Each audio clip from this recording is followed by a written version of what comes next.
बिस्मिल्लाहिर्रहमानिर्रहीम। अस्सलाम वालेकुम प्यारे बच्चों, कैसे हैं आप? यकीनन ठीक होंगे, तंदुरुस्त होंगे। प्यारे बच्चों, जैसा कि आप जानते हैं हम पढ़ रहे हैं अपनी उर्दू जमात 2 और इसमें हमारा सबक है वक्त की कदर करें। आप इस सबक से बखूबी वाकिफ हो चुके हैं। इसमें हमने इसका मतन पढ़ लिया, ज़बान शनासी की जो महारतें थी, जो मश्क में हिस्सा था उसको कर लिया। रोजमर्रा जिंदगी में हमने बहुत सी मिसालें ऐसी देखी, ऐसी तलाश की और उन पे काम किया जो वक्त से मुतल्लिक हैं, हमारी इस्लामी इक़दार से मुतल्लिक है। आज हम इस सबक को 7वें हिस्से में पढ़ने जा रहे हैं और आज हमारे चौथा सबक जो है वो 7वें हिस्से में इंशाअल्लाह मुकम्मल हो जाएगा, यानी सबक नंबर 4.7 हमारे चौथे सबक वक्त की कदर करें का आज आखिरी हिस्सा है। हमारे आज के सबक में शामिल हासिलात ताल्लुम कुछ इस तरह से हैं। 1 से 20 तक दुरुस्त अददी तरतीब लिख सकें। अब गौर कीजिए, यहां पर आपने गिनती नहीं बल्कि अददी तरतीब का लफ्ज पढ़ा और आपने 1 से 20 तक अददी तरतीब सीखनी है। उस पर हम मुख्तलिफ सरगर्मियां कर लेंगे। खेल खेल में हम इसे सीखेंगे कि हम अददी तरतीब को किस तरह से अपनी जिंदगी में, रोजमर्रा जिंदगी में इस्तेमाल कर सकते हैं। हमारे सबक का इस्लामी नुक्ता नजर कुछ इस तरह से है। नबी करीम सल्लल्लाहु अलैहि वसल्लम ने फरमाया, अपने वालिद को नाम से ना पुकारा करो, ना उनके आगे चला करो और ना ही उनसे पहले बैठा करो। ये वो आदाब हैं जो हमें अपनी जिंदगी में जिनको अपनाना चाहिए। हमें वैसे तो बड़ों का अदब करना चाहिए, हम हमेशा ये बात सुनते हैं, अपनी जिंदगी में इसका अमल करते हैं। कोशिश किया करें कि अगर आप और आपके वालिद एक साथ चल रहे हैं तो आप उनको इज्जत के नाम से पुकारें, अब्बू कह के, अब्बू जान कह के, जिस तरह आपके घर में रिवाज है, राइज है, तरीका, बस उनको नाम से ना बुलाएं।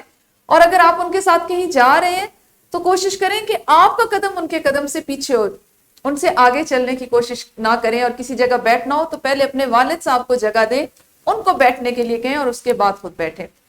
अगर आप अभी से इन चीजों पर अमल करना सीखेंगे तो जैसे जैसे आप बड़े होंगे आपकी जिंदगी में चीजें इस तरह से शामिल हो चुकी होंगी कि आपको ये अपनी फितरत का हिस्सा लगेंगे। पहले हम कर लेते हैं दोहराई।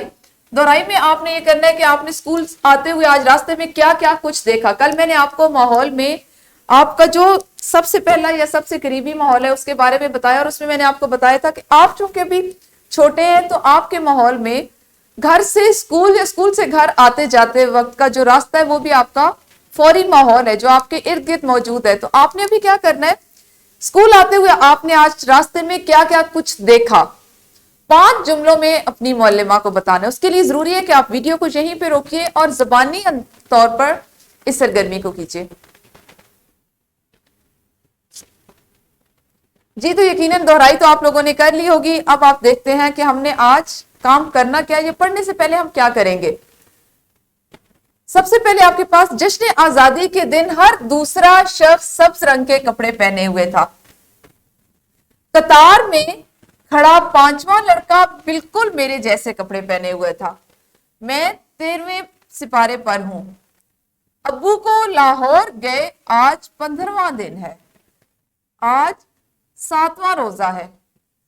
गौर करें, इसमें कुछ अल्फाज ऐसे हैं जिनको बाकी जुमले से अलग रंग में लिखा गया, जैसे दूसरा, 5वां, 13वें, 15वां और 7वां।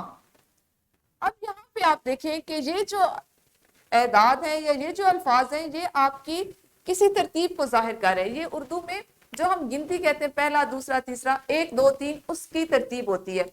1 के लिए हम पहला कहते हैं, 2 के लिए दूसरा, 3 के लिए तीसरा, चौथा, 5वां, इसी तरह से गिनती के साथ साथ आपकी ये तरतीब जो है वो चलती है।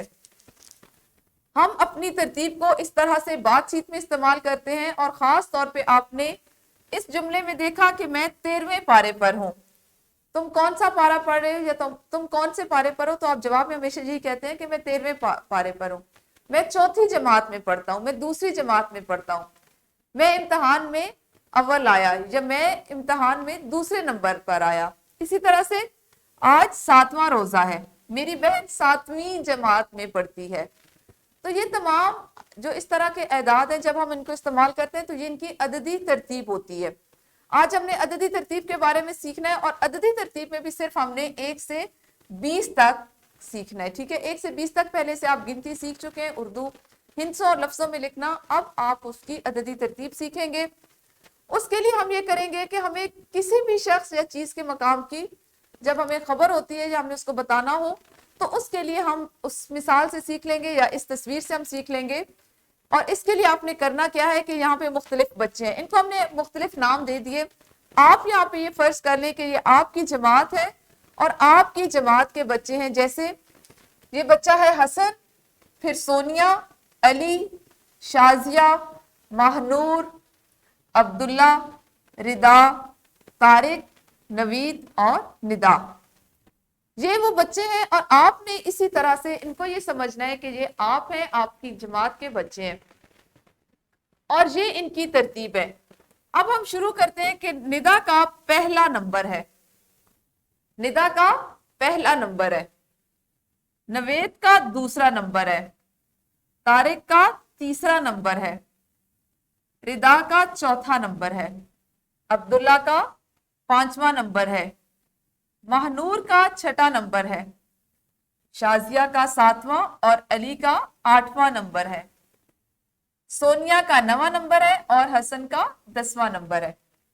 ये इनके जिस तरह से जिस तरतीब से ये खड़े हुए हैं, इसको हम इनकी अददी तरतीब में बात करते हुए कहते हैं कि इसका पहला, दूसरा, तीसरा और चौथा नंबर है। इसी तरह से आप इसको यूं भी कह सकते हैं कि अब्दुल्ला 5वें नंबर पर खड़ा है, अली 8वें नंबर पर खड़ा है, तारिक तीसरे नंबर पर खड़ा है, या तारिक की जगह तीसरी है, तीसरा, तीसरे, तीसरी, इस तरह के एदाद जब आप इस्तेमाल करते हैं तो ये आपकी एदाद की अददी तरतीब होती है। आप अपनी बोलचाल में आपने देखा होगा, आपके स्कूल में जिस वक्त खेल का घंटा होता है, जिस वक्त आप खेल रहे होते हैं, उस दौरान में जब आपकी रेसेस होती हैं, दौड़ का मुकाबला होता है या कुछ और मुकाबले करवाए जाते हैं, तो उसमें पहले नंबर पे आने वाला बच्चा, फिर दूसरे नंबर पे आने वाला बच्चा और फिर तीसरे नंबर पे आने वाला बच्चा कहा जाता है। इसी तरह इम्तहानात में भी आपको अव्वल आने वाला बच्चा उसको कहा जाता है उसने पहली अपनी जमात की पहली पोजीशन ली, फिर दूसरे नंबर पे दूसरा दर्जा हासिल किया, तीसरा दर्जा हासिल किया। तो ये वो अददी तरतीब है जिसको हम अपनी रोजमर्रा जिंदगी में भी इस्तेमाल करते हैं, बोलचाल में भी इस्तेमाल करते हैं। यहाँ पे हम एदाद का इस्तेमाल नहीं करते बल्कि सिर्फ और सिर्फ अददी तरतीब का इस्तेमाल करते हैं। अब इसी अददी तरतीब को आपने जहन में रखना है और एक इनफरादी कारकर्दगी या इनफरादी सरगर्मी को सर अंजाम देना है। सरगर्मी कुछ इस तरह से है कि आपने अपनी कॉपी पर छोटे छोटे 20 दायरे बनाने हैं और उनकी अददी तरतीब उनके साथ लिखनी है, ठीक है। आपने अब आपको जैसे बेहतर लगे आप उसको आपस में एक दूसरे के साथ मिलजुल कर मिला के भी बना सकते हैं, किसी तरतीब से भी, लेकिन आपने उन दायरों को बनाकर उनके साथ हर एक के साथ उसकी अददी तरतीब लिखिए। तो जरूरी है कि वीडियो को यहीं पे रोकिए और उर्दू की कॉपी पर दायरे लगाकर अददी तरतीब लिखिए। जी, तो यकीनन आप सब ने अपनी कॉपियों पर अददी तरतीब जो है उसको कर लिया होगा। अब आप करेंगे एक ग्रोही सरगर्मी। आपने क्या करना है कि जमात के सब बच्चे 2 कतारें बनाएं, ठीक है। आपकी मुअल्लिमा आपकी रहनुमाई करती है, जमात में आप 2 कतारों में खड़े हो जाएं। आपकी तादाद 20 है, 30 है, जिस तरह भी, ठीक है। हर बच्चा बारी बारी दूसरों की तरतीब वार जगह बताए कि कौन कितने नंबर पर है। जैसे असद 7वें नंबर पर खड़ा हुआ है तो पहली कतार का बच्चा बताएगा, उससे पहले वाले बच्चे गिन लें और बताएं कि असद की अददी तरतीब क्या है, असद किस नंबर पर खड़ा है या असद का नंबर कौन सा है। इसी तरह इस कतार का पहली कतार का बच्चा इस कतार में खड़े हुए हसन का नंबर बताएगा कि हसन की अददी तरतीब क्या है, हसन 5वें नंबर पर है, 12वें नंबर पर है या हसन का नंबर 12वां है। आपने दोनों जुमले बोलने हैं कि हसन का नंबर 12वां है और हसन 12वें नंबर पर खड़ा हुआ है। इस तरह से आपने ग्रोह की सूरत में अभी जमात में खड़े होकर अभी आपकी मुअल्लिमा आपकी रहनुमाई करेंगी, तो इस सरगर्मी को करना है। वीडियो को शाबाश यहीं पे रोकिए और इस सरगर्मी को कीजिए। जी, तो यकीनन ये सरगर्मी भी आपने मुकम्मल कर ली होगी। अब आप करेंगे मश्क। मश्क में आपकी सरगर्मी नंबर 2 है जो किताब का हिस्सा है, उसको आपने करना है और उसके लिए कि दाहिने हाथ की दीवार से आपने शुरू करना है और उसकी अददी तरतीब लिखनी है। दाहिने हाथ की जो आपके दाहिने हाथ की दीवार है उस तरतीब से आपने इसको अददी तरतीब वाले जो सवाल है या मश्क है इसको करना शुरू करना है। उसके बाद है कमरा जमात में मौजूद चीजों की आपने एक फहरिस्त बनानी है। आप देखें कि आपके कमरा जमात में कितने पंखे हैं, कितने बल्ब हैं, कितनी खिड़कियां हैं, کتنے دروازے ہیں, کتنی کرسیاں ہیں, ٹھیک ہے. آپ نے ایک یہ کام کرنا ہے, یہ آپ کی فہرست ہوگی. اس کے بعد آپ ایک کریں گے ورک شیٹ, اور ورک شیٹ میں آپ کے پاس ہے کہ اپنے کمرے میں موجود اشیاء کو فرضی ترتیب دینی ہے, ٹھیک ہے. اب یہاں پہ آپ کے لیے اگر آسانی ہے تو آپ اس کو گھر جا کے اپنے گھر کے کمرے سے کر سکتے ہیں, اور اگر آپ نے اس کو جماعت میں کرنا ہے تو کمرہ جماعت میں موجود جو اشیاء ہیں ان کو آپ نے فرضی ترتیب دینی ہے. اور پھر اس کے بعد سوالوں کے جواب لکھنے, جیسے سب سے پہلے کیا چیز رکھی ہے, 5ویں نمبر پر کیا ہے, 9ویں نمبر پر کیا ہے, کھڑکی کس نمبر پر ہے, کمرے میں کل کتنی چیزیں ہیں.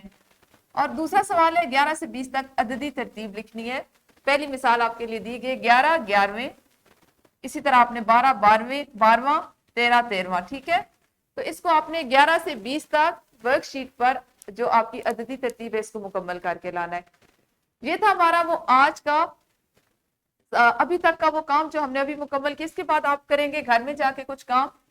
کوشش کریں کہ جو ورک شیٹ ہے اس کو آج آپ جماعت میں ہی کر لیں, اور اگر آپ کے پاس اتنا وقت نہیں بچتا تو پھر آپ اس کو گھر لے جا کے کیجیے.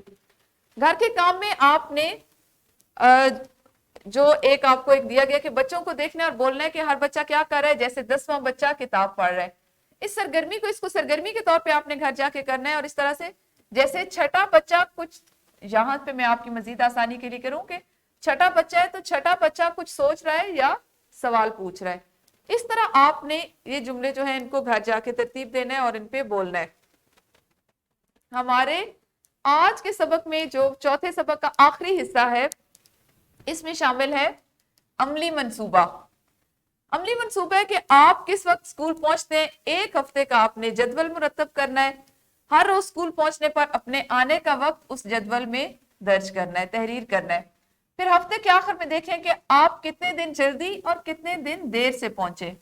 دیر سے آنے کی وجہ بھی تحریر کریں, اور دیر سے آنے پر آپ نے اپنے آپ کو ہر روز کا 5 روپے جرمانہ بھی کرنا ہے. اور پھر ایک ہفتے کے بعد ہو سکتا ہے آپ ایک دن دیر سے آئے ہو سکتا ہے 2 دن دیر سے آئے ہو سکتا ہے ایک دن بھی نہ دیر سے آئے ہو.